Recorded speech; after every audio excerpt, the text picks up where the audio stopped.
Hey everybody, welcome back. It is Saturday morning. Yes, we're tuned back in, and March is definitely marching on.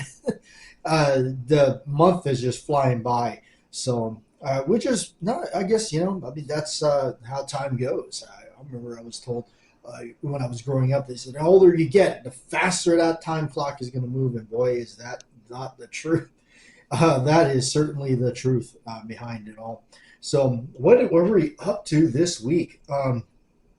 Boy, I we were messing around. My buddy and I, my shooting buddy, we got together and we were both because it's kind of interesting how um, we both have these two revolvers that we pretty much shoot all the time together.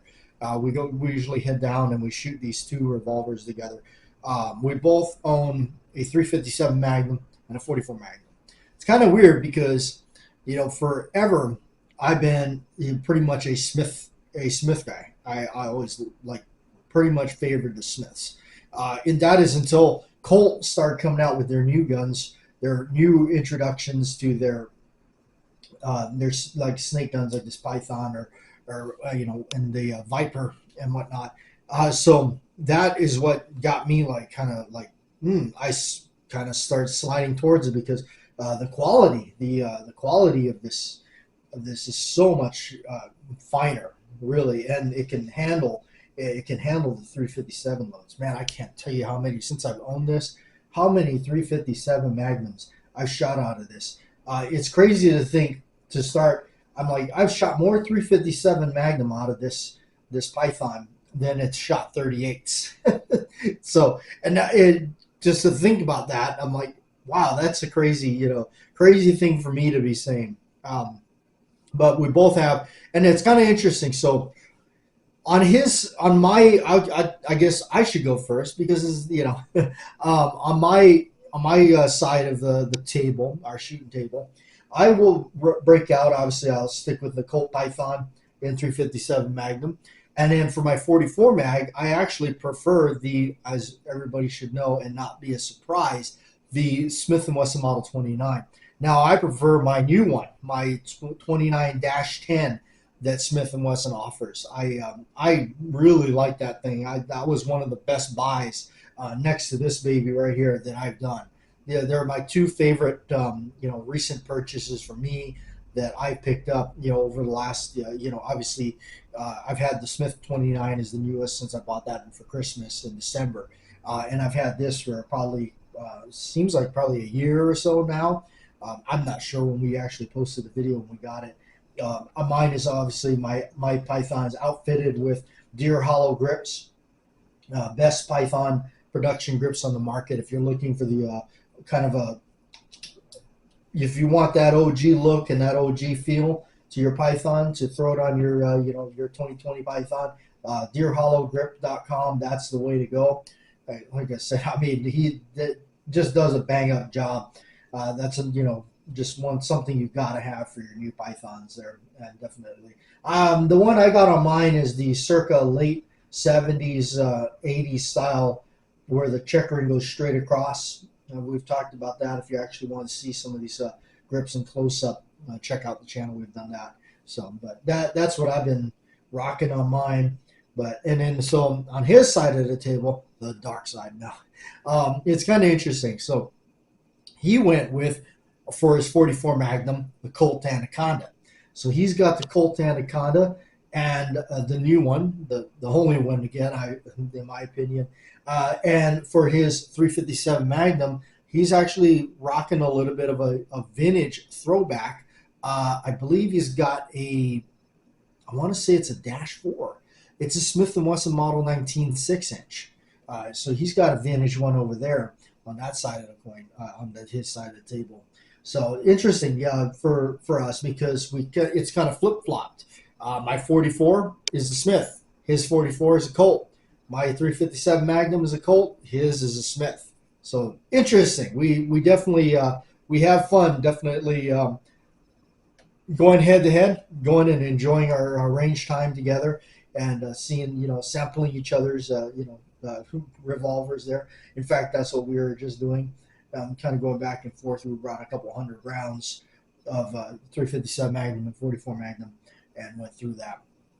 So anyway, here we go. We're going to go ahead and read your comments, no particular order. If your comment wasn't read, it means it could be after the fact, or just got pulled for some reason, which has happened. So, all right. This one here, first one up, and here we got with Jeffrey Richardson. Welcome back. Glad you had a great trip. I did. Thank you, Jeffrey. I really enjoyed Sacramento, California a lot, more than I expected to. And actually, I am going to be heading back there very shortly here. I'm going to go back and visit again.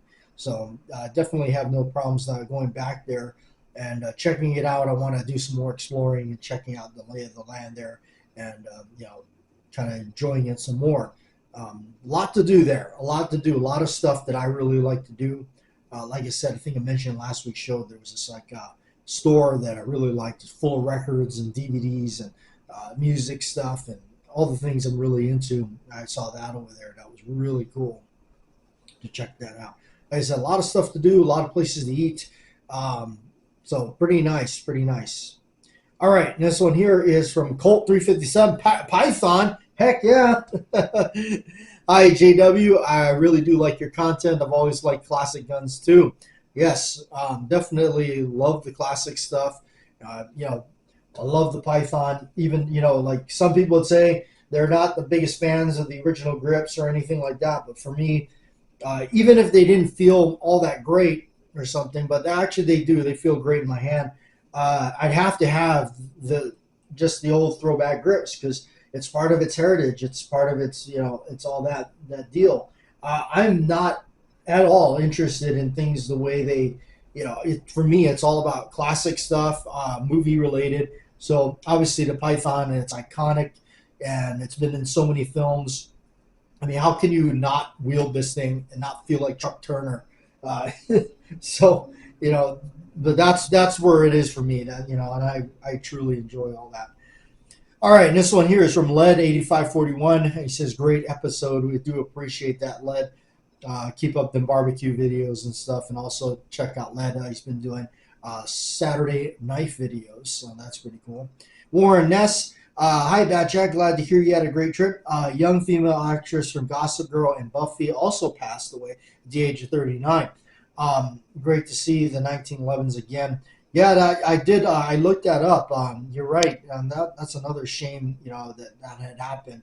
We're losing so many talented people, and especially like her. She was so young, it's like crazy, and it is crazy to see what had happened to Gene Hackman. What a sad, situation. And I think it's sad that his wife, I think more so, I was really, really sad about his wife because she was fairly young too. And for her to go down by some kind of strange, obscure virus, that is just really, a bummer. And actually, I kind of was a little bit upset when I was reading the news about that. 3 victims, we're talking about 3, because the dog, I'm a really big animal person, especially dogs. And to me that, that was really sad that the dog had to pass the way, the dog did. I think the dog was locked in a crate. So, and, poor Gene, I guess he was not all there. He's 95. I guess he was suffering from Alzheimer's or whatnot. But, sad way to, that was this whole scenario. It's just sad, just for the 3, 3 of them to go down that way, especially for such a talented career that he's had. All right. And here we go. DB, top of the morning. Yes. And Slimfire, good morning, JW. And I hope all is well. When I was reloading for 44 Magnum, I used H110 powder, and it really worked well for me. I saw Gene Hackman in Superman, and he played a good part in the movie. And I'm with you on the 1911. 45 cal is my favorite handgun, too. Thanks for the video, Slim. Yes, like I said, I've said it before, even though I really prefer these days, if I do shoot a 1911, most of the time it's in 9mm. But, if I could only have one, I always said this, if I could only have one, it'd be a 45 automatic, no problem, no question about it. I'd have to have the old Colt government model in 45 because there really is no other 1911 other than that. That's to me, for me, the history, the heritage. There is only one, 1911. That's that Colt 45. Yeah. So I guess I'm just too old school for that one to pass it up. Lion Quest Fitness says morning, and everybody, thank you, appreciate that. And Joe P, everybody, swig of coffee for Joe. I don't have a coffee out this morning because actually it is fairly late night when we're doing a production of the show this time around. We have been doing it. Today has been a cold one, which is nice. Not complaining at all. We're in March weather, and it's definitely all over the place. And some people have actually experiencing snow, which is nice. So I'm definitely not complaining. I'll take the cold and rainy days anytime over the 110-degree weather, which is coming, at least for our section of the world here. All right. Joe P says, fun thumbnail for this vid. Loved the wax bullets videos. Yes, we've done that way back where we actually got sent a care package in a sense, discounted, a greatly nice discounted care package from the Cowboy Fast Draw Association when we did all that. We got free shirts and hats and swag from them. And obviously they hooked us up with the bullets and the wax shells and all that already pre-done, so which was fairly nice. And shooting cans in your backyard in Hawaii. Yes, we did. We also used to shoot aerial shots. We used to throw clip pigeons in the air, the clay pigeons, and then shoot them out of the air. That was on a coffee land, the Cicada farmland that we did that. It was nice and easy to shoot aerial when you're just shooting wax plugs basically up in the air and stuff. Then all the cleanup afterwards. Yes, the cleanup afterwards was horrendous. The cleaning the wax and all that was not fun. But, it was kind of an experience. It was fun. I still, wouldn't mind doing it. So, yeah, it definitely, I tell you, it made having that single action a ton of fun. I tell you, going around and blasting those, just that was more fun than we could ever imagine. So, totally worth it. I think it was during that time you had your disastrous experiment with frog loop. Yes. Not as disastrous as Cody. Cody had it worse. Cody's revolver was completely seized up. He had to boil that thing. I don't know, folks, if other people have experienced something different. I really don't like trashing products or companies, but frog lube was horrible stuff. There is still residuals from still to this day that I have.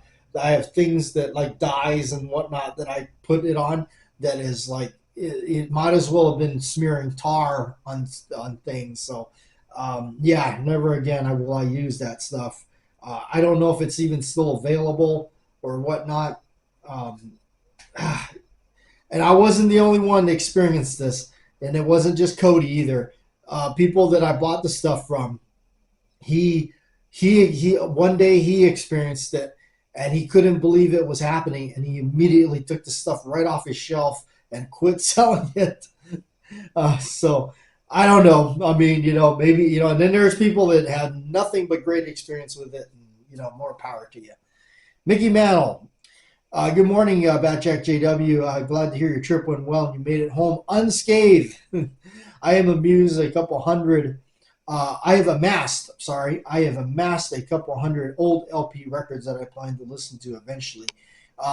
Men absolutely love the John Moses Browning masterpiece, good old 1911. It's amazing how shooters, after 100 years, redirect our attention and train our eyes when someone shows a 1911. That is very true. You can't take, it's like, I'll go through a store still and I'll spot a 1911 old blue Colt or something, and I'll just have to go, whoop, I got to check it out. One of my favorites I have is an original United States property, 1941. I purchased from a friend. It was his father's, who himself had an exciting career before his passing, a local policeman. little work with the FBI, and a lot of great stories, blessing friends. That's really cool. Yeah, I mean that's pretty much my favorite 1911. It's the old school, U.S. property marked A1. I guess you would say the World War II era. That that I guess that from 1924 is when they went for the A1 configuration, and then through the 40s and stuff was really cool stuff. Really getting hard to find those old ones. Getting hard to find them and getting really expensive, really priced out of the market, beyond price that I can, that I can ever afford. That's for sure. And finally, the Crazy Scotsman. We definitely lost an incredible talent, Gene Hackman. And there's so many great movies. 9mm and 44 are the only two calibers I run on progressive press. The rest are done on a 450 Dillon. Powder dispensers are famous for powder spill. Yeah, I've been rocking and rolling with the Lee stuff now. I have kind of somewhat retired my Dillon powder measure. I might reuse it on trying to get a hold of some kits and stuff. I'm going to probably use a 40 for 40. So, what did we do on this excursion? I was rolling through with a Python, and did some examining, and so I brought it out this time for this Saturday. Wanted to check it out and everything as far as wear and tear goes, because I have had it for a little while now, and like I said, I've been shooting it quite a bit. And I mean, it's ever so. I mean, it's as tight as a drum as the day I bought it. I mean, doesn't move at all. You cock that hammer, let it down, finger on the trigger still, tight as hell. Just amazing. I really like this thing. So that being said, too, and what we were loading, we decided to load up some different stuff this time. And that's interesting. Speaking of, the powder, we decided to break out H110, and we picked up a can of that, and we decided to load that and see what that was going with, pushing 125 grain projectile. And we went on the more of the moderate side for the H110. And boy, I tell you, I saw fire footballs flying, flame coming out from the front of the cylinder, and of course the big fire ring coming out the muzzle. All I can say is, boy, if you really want that 357 Magnum, H110 is the powder of choice. That sucker really is set for rock and roll. Compared to my old my choice would be the Unique. I like the Unique. I like using it, fairly moderate, And we've also tried some other powders. I think I was trying some Tight Group. I think Tight Group was pretty good too. I used that, and I think I'm going to stick with that on that end of the spectrum. This Hodgdon H110 was not bad, but man, that's some nuclear stuff. It really, it felt like Magnum Force in there. I tell you, we were both hammering out 44 Magnum and 357 Magnum. We had a ball, and really nice. That's one thing that we really enjoy. We head down there. We pretty much uncase everything and shoot, and we have a really good time. And we're it about 30, 40 minutes, and then we've pretty much, our hands have taken a beating, and so we're pretty much done. That's kind of shooting pretty much. I really, been enjoying lately a lot more than anything else. So, and then, of course, having my shooting buddy and reloading buddy, and kind of we've been, lately, like I said, we both have the 357 and the 44, and that's kind of been our thing lately. Is kind of, messing around with that. So, really cool. Again, yeah, I think interesting, good stuff to have. I think what I'll do, I might make a box left of this or something. I really haven't sure, because we made 50 rounds of it to take, and then of course I just brought my stuff I made with Unique, and really enjoyed it. I think I would rather much more enjoy shooting the Unique, or maybe on the a little bit on the lower spectrum of the Tight Group. The Tight Group powder did kind of perform pretty much like that. But H110 is pretty decent powder. So anyway, yeah, that was And that was a hammer. That was a hammer. So, on the other thing I wanted to kind of discuss a little bit before we get out of here was, with the new Smiths out and everything, the new key lock, obviously the excitement really, get jazzed up about it all. As you saw, we checked out the Model 36 here on the channel. We didn't check out the Model 10. Nobody that I know has one. I have yet to actually see one. And to be honest with you, after all this was, I thought about it. I did think about buying that Model 10, but I think I'd much rather stay. I think I'd rather enjoy 357 Magnum, to have a 357 Magnum revolver, because shooting the Magnum is a lot of fun, and the versatility to 38 special. I'm not saying that I probably won't get the Model 10 for sure, but I think instead, if I do pull the trigger, pun intended, on something else, which is probably a rare occasion, I probably won't. I'm not sure, because I'm really not looking to buy anything more. I'm kind of hitting the wall, to be honest with you folks. I have kind of hit the wall. I've slowed so far down in purchasing things. I'm really not really interested in buying a whole lot more at this point.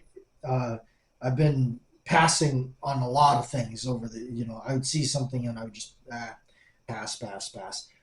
So I've really slowed down on the buying a great deal.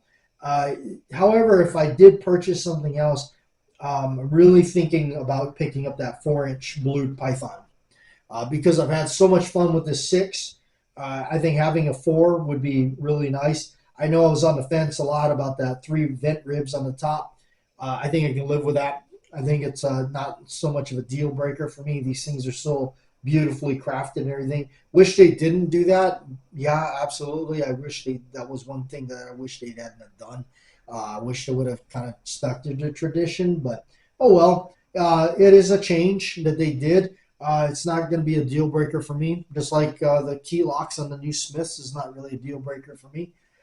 So if I did pick up something like that, it'd probably be that.